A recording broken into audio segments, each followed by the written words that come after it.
नमस्कार। आज मैं बात करने वाला हूँ पेट्रोलियम प्रोडक्ट्स के बारे में। पेट्रोल, डीज़ल, इस चीज़ों के बारे में जिसके बारे में अभी काफ़ी ज़्यादा चर्चा हो रही है, क्योंकि इसकी जो प्राइसेस है वो तकरीबन 100 के पार चली गई है, ऑलमोस्ट 7 से 8 सिटीज़ में। तो आज हम लोग इस वीडियो में जानेंगे और मैं कोशिश करूंगा कि आपके सारे डाउट्स को क्लियर करूं रिगार्डिंग पेट्रोलियम प्रोडक्ट्स। ये इसकी प्राइस कैसे डिसाइड होती है और इसके ऊपर कौन कौन से टैक्स लगते हैं और इसके ऊपर पूरा कंट्रोल किसका होता है।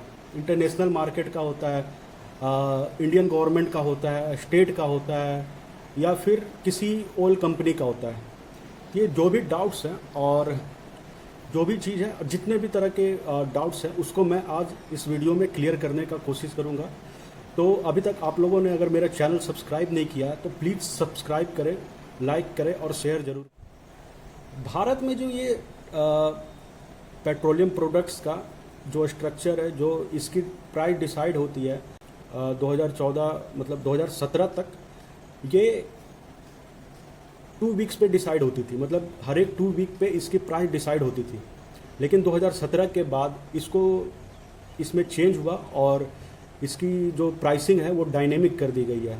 डायनेमिक प्राइसिंग मतलब कि डेली बेसिस पे इसकी जो प्राइस है इंटरनेशनली मार्केट के अकॉर्डिंग यहाँ पे चेंज होते रहेगी। जैसे इंटरनेशनल मार्केट में प्राइस हाई होगी, ऑटोमेटिकली यहाँ पे हाई हो जाएगी, वहाँ लो होगी तो यहाँ। तो सबसे पहला सवाल है कि हमारे देश में पेट्रोल और डीजल की प्राइसेस इतनी हाई क्यों है। तो ये मेनली जो पेट्रोल की प्राइसेस है ये मेनली 2 फैक्टर्स पे डिपेंड करती है। और भी फैक्टर्स हैं, तो उसके बारे में बात करते हैं कि जैसे क्रूड ऑयल, जो कच्चा ऑयल होता है, वो इंटरनेशनल मार्केट में जहाँ से भी सरकार लेती है वहीं से डिपेंड होता है, क्योंकि इंटरनेशनल मार्केट में उसका जो स्ट्रक्चर बना हुआ है, उसकी जो स्ट्रक्चर बनी उससे डिसाइड होती है कि तेल का प्राइस क्या होगा। अगर वहाँ से हाई होता है तो ऑटोमेटिकली कंट्री में भी जहाँ भी वो तेल जो भी इंपोर्ट करेगा वो भी प्राइस हाई रहेगा। तो ये तो एक डिपेंड करती है कि इंटरनेशनली क्रूड ऑयल की प्राइसेस क्या है। अगर हाई हो रही है तो हाई होती है, अगर लो हो रही है वहाँ पे प्राइसेस तो लो हो रही है। अब दूसरा फैक्टर है ये भी कि डोमेस्टिक टैक्स स्ट्रक्चर, जो हमारे देश का या किसी भी देश का जो वहाँ का डोमेस्टिक टैक्स स्ट्रक्चर होता है उस पर काफ़ी ज़्यादा हद तक डिपेंड रहता है। क्योंकि जब हम लोग क्रूड ऑयल, कच्चा ऑयल इंपोर्ट करते हैं तो उसमें हम लोगों तक आते आते वो काफ़ी सारा फैक्टर डिपेंड करता है और उस पर काफ़ी सारे टैक्स वगैरह लगते हैं। तो उनमें से अब देखते हैं, जब इंपोर्ट करते हैं तो उसमें जो फ्राइट चार्जेस और प्रोसेसिंग चार्जेस है सबसे पहले लगता है। उसके बाद लगता है एक्साइज ड्यूटी, जो कि सेंट्रल गवर्नमेंट के द्वारा लगाया जाता है। एक्साइज ड्यूटी तकरीबन 35.5% है। और जो जितना भी प्राइस है, मान लो आप 100 रुपये पेट्रोल का प्राइस है तो उस पर आप एक्साइज ड्यूटी 35.53 रुपीज़ दे रहे हो। और उसके बाद आता है डीलर को कमीशन। जो भी पेट्रोल पंप ऑनर होते हैं वहाँ पे उनको 3.5 रुपये के आसपास उनका कमीशन होता है। उसके बाद आते हैं स्टेट में, तो स्टेट में वैल्यू एडेड टैक्स लगता है, जो कि स्टेट गवर्नमेंट के द्वारा लगाया जाता है और वो ये 23% के आसपास लगता है। अगर 100 रुपये का पेट्रोल है तो स्टेट गवर्नमेंट आपसे 23 रुपये टैक्स ले रही है। तो ये तो थी सारी टैक्सेस वगैरह और जो भी जिस तरह से इंपोर्ट होती है और आप लोगों तक कैसे पहुंचती है। एक और बात, ये जो भी अभी फ़िलहाल जो इंटरनेशनल मार्केट में क्रूड ऑयल की प्राइसेस है वो तकरीबन 29 रुपये है। तो इस तरह से आप समझ सकते हो कि आप 3.5 से 4 गुना ज़्यादा पैसे देते हैं जो भी क्रूड ऑयल है उससे। तो इतना सारा डोमेस्टिक स्ट्रक्चर और उसका टैक्स, डोमेस्टिक टैक्स का जो लोड है वो तकरीबन 3.5 से 4 गुना आ जाता है। तो इस तरह से अगर आप देखते हैं तो आपका जो ऑयल है जो ओरिजिनली जो रियल उसका कॉस्ट होता है वो आपको पड़ता है एक पैकेज ड्रिंकिंग वाटर जो कि 20-25 रुपए का आता है, उतने के आसपास ही पड़ता है। अब आप लोगों के मन में एक सवाल ज़रूर आता होगा कि क्या सिर्फ अपने देश में ही पेट्रोल की प्राइस इतनी हाई है या फिर और भी जगह पेट्रोल की प्राइसेस इतनी ही हाई चल रही है। तो मैं आपको बता देता हूँ कि पूरे वर्ल्ड में सबसे ज़्यादा महंगी पेट्रोलियम प्रोडक्ट्स और डीजल पेट्रोल भारत में ही है, as per purchasing power parity के हिसाब से अगर आप निकालते हैं तो पूरे वर्ल्ड में भारत में सबसे ज़्यादा महंगी पेट्रोल और डीजल अभी फ़िलहाल मिल रही है।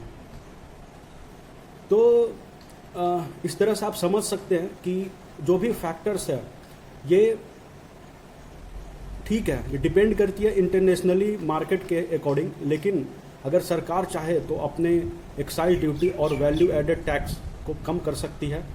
ये पूरे इनके हाथ में होता है, जो कि लगभग अभी 54 से 55% जो भी, मतलब 100 रुपये का अगर पेट्रोल आ रहा तो उसमें से 55 रुपये के आसपास सिर्फ सरकार को टैक्स जा रहा सीधा। अब ये जो भी प्राइसेस डिसाइड होती है और किस तरह से आप लोगों तक पहुंचती है उसका मैं एक एग्जांपल बता देता हूँ।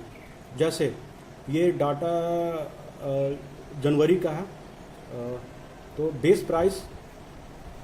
प्राइस जो क्रूड ऑयल की बेस प्राइस है वो 29.34, उस पर फ्राइट और प्रोसेसिंग चार्जेस जो है 0.37 रुपीज़, और जो प्राइस चार्ज टू डीलर जो प्राइस है वो डीलर को जो चार्ज की जाती है वो 29.71 रुपीज़।